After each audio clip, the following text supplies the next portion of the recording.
Hello! We're back right after the last one. I just feel like I'm on a roll and let's continue. So last time I got to the part where we can now catch Pokemon. And so with that I'm going to talk about what you can capture on this route, which I have to talk about day-night cycles, so I'll get into that during this route as well.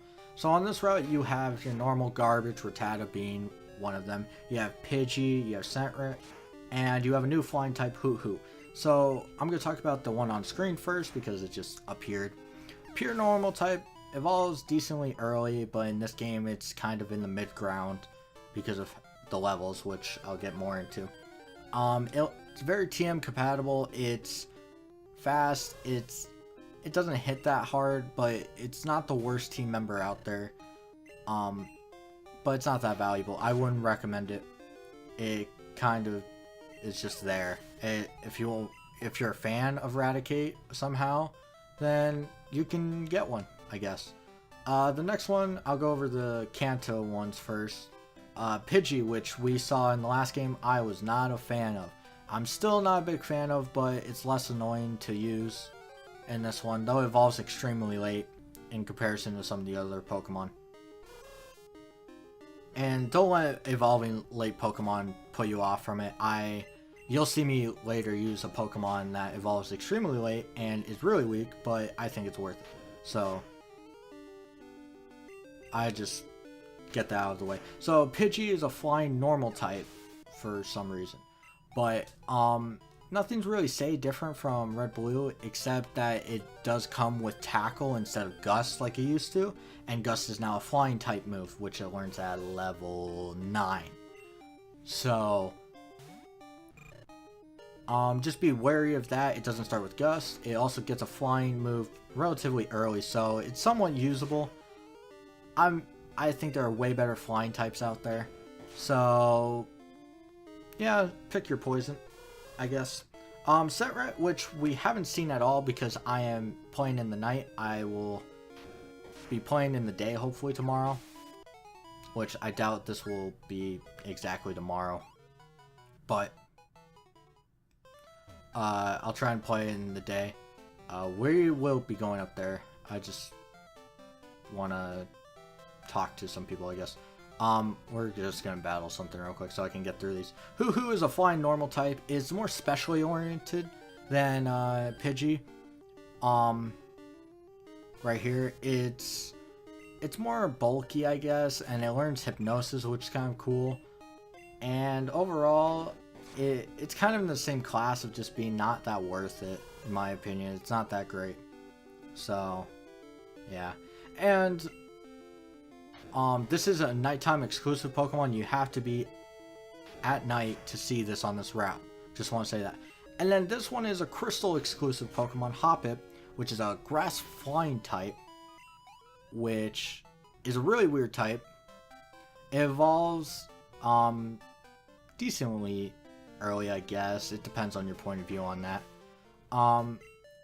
It doesn't learn any good moves in this generation. It's fast once it fully evolves, but getting there is a hassle. I can't recommend it. It's a lot of trouble for not that great payoff. That's what it is. It's not that great. And that's all the basic Pokemon. Here we have mostly normal types, actually, if you really want to be like that. But the tool booth I just passed, we're going to go through. My phone just went off, if you heard that. But the toll booth we just passed leads to another route, which we can't fully explore it, but there is a patch of grass with 3 new Pokemon to explore. 4, well, 3 no matter which version, but in Crystal you're missing a Pokemon, and if you're Gold Silver you're missing a Pokemon, so it's kind of your trading, so to say, between the versions. I wanted to take a break, so I saved my record of progress. So I saved to record my progress. Sorry, English. You can't climb ledges. Well, thank you for the obvious. What do you have to say? Different kinds of Pokemon appear past here. If you want to catch them all, you have to look everywhere. Yeah, we have Route 46, and you're like, whoa, why'd we go so far into the game? It's not that far. It's just a little area to catch a new Pokemon. So there are a couple Pokemon. Great, of course I run into Geodude. So I'm gonna sit here hammering it with Tackle. But one of the things that you run into is Geodude. Geodude is a lot more worthwhile in this game because of the gym battles to come up, and also just how good it is in game. So I can actually highly recommend it, and for a while when I was thinking of dropping my starter, Geodude was actually going to be one of the Pokemon on my team. It is highly defensive, it learns Earthquake naturally. Only problem is it doesn't learn Rock Slide by level up, which is an issue. But it does have Rock Throw, so you're not losing the whole type, you're losing a big move.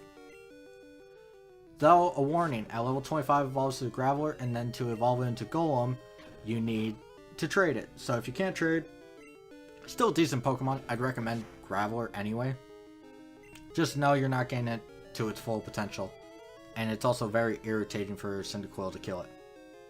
Just saying. The next Pokemon is a flying normal type, like Pidgey, but it is Spearow. It's more aggressive. It's more attack oriented than Hoo-Hoo or Pidgey. It's my favorite of the three here, but I'm actually running from this. You'll see me rarely run, but I'm not going to face that, because why would I? But Spearow is decent. It evolves at level 20 into Fearow, which is kind of mid-ground evolution here. Overall, it's not bad. I think there are a couple better flying types, but if you're a Spearow fan, I can actually recommend it.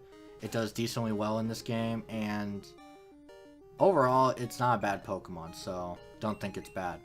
The next one, I'll go into the Gold and Silver game here, which I'm playing Crystal, so it's not available to me, is Jigglypuff. Does appear on that route. Pure normal type, it evolves with a Moonstone, which you won't be getting for a while. So there's not a quick evolution there like there was in Mount Moon a long time ago. But it's still a decent Pokemon. It's more of a crappy Chansey if I really want to take it like that. Say it like that. Overall, I don't recommend it for your normal type. There are quite a few better normal types coming up.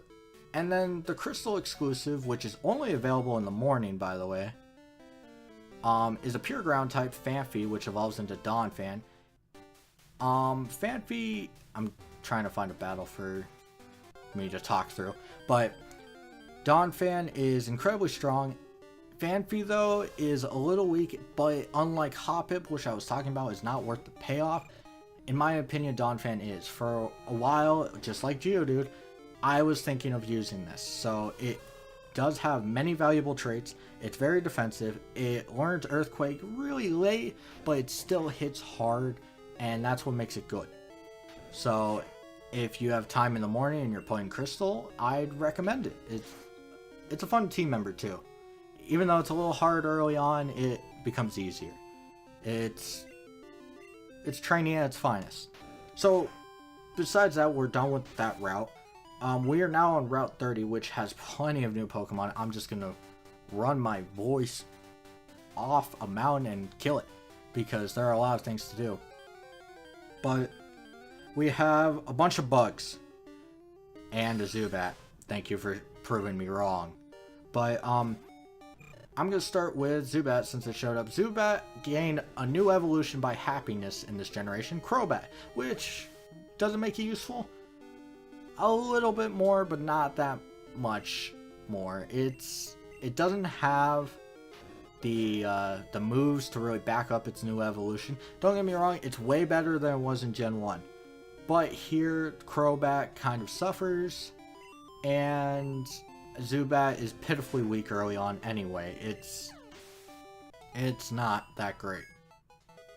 Excuse me. But it's a poison flying type, which makes it immune to some of the biggest issues in the game. This is our first trainer battle, which I'll get into trainer battles later. Or after the wild Pokemon. But the next Pokemons are mostly bugs and then a weird water type. But we have Caterpie, which is one of the old bugs that everyone used in Red Blue, except here I don't recommend at all. There's no good recommendation. It's a bad Pokemon to use. It really just doesn't work that well anymore. It's not because much has changed. Well, much has changed. It's just the Psychic type isn't as broken. The powders it gets are available to a lot more Pokemon. Overall, it doesn't have a niche to fill anymore, and so it's fallen aside. By the way, this is our first introduction to phone numbers, which Joey is giving us his. But Butterfree doesn't really have its use anymore, so I don't recommend it. The next one is Ladybug, which is a bug flying, and then it evolves, and this is worthless. I'm not going to talk anymore. Unlike Hoppip or freaking Caterpie or Pidgey, this has zero use on any team. This is a handicap. If you want to play with 6 of these on your party and handicap yourself, you're welcome to. But I'd rather play with Magikarps because that's at least funny. These are pitifully weak. Do not pick up a Ladybug. I believe it's only in the morning, so if you're like me, you're never going to run into it. Yeah, don't use it. Next one is Weedle, which is bug poison. Evolves Beedrill. We should see remember this from Kanto, and it evolves into Beedrill. Like Butterfree, it has even less of a niche to fill, and even back then, Butterfree had something, Beedrill didn't. And like here, nothing's changed. It's really bad. I would still take it over Ladybug, but let me tell you, it's not that worthwhile. The next one would be at nighttime, I believe, which Zubat was only at nighttime. Nighttime is Spinarak, which is a bug poison type, like Beedrill. This just spoiled what can appear here, by the way. Poliwag can appear here. But Spinarak is very bad. It evolves in Ariados, which is a decent bug type, I guess, if you want to play with garbage. This is actually a big issue. Oh no. Oh no. I actually have to heal. Oh. Well, there goes all my potions. So much for being a good player. But, Spinarak, I wouldn't recommend. I'd recommend it over Beedrill, sadly. But not much more. Better than Ladybug, but barely. It's really bad. I guess I didn't need it after all. And the next one, which you just saw, was Poliwag, which, is a water type, and last game it evolved into Poliwrath with the Water Stone once it evolved into Poliwhirl. But in this game, if you evolve into Poliwhirl and you trade with a new item called the King's Rock, it will evolve into Politoed, which keeps it a pure water type, which is interesting, but it doesn't make it a little better in my opinion. I like Politoed over Poliwrath, and it's actually a decent early water type. It's not as great as, say, Lapras, or even Feraligatr in my opinion is a little better just based on stats and usefulness. But overall, it's a decent Pokemon, and it's probably the best here. So if you want a second team member, besides Phanpy from earlier or Geodude, this is going to be your best bet. And it is a water type, so it fills up a nice little type slot for right now.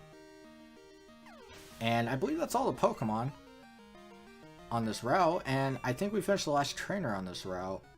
The next route, which is actually like right here, once we pass this, will be Route 31, but that'll be for next time. So next time we'll be doing Route 31, which there are 2 new encounters, one at day, one at night, and we'll probably be heading into Violet City. And I'll also talk about trainer battles, even though we've seen plenty of them. You know, just have to talk a mile a minute at this point. But that'll be next time, so till then.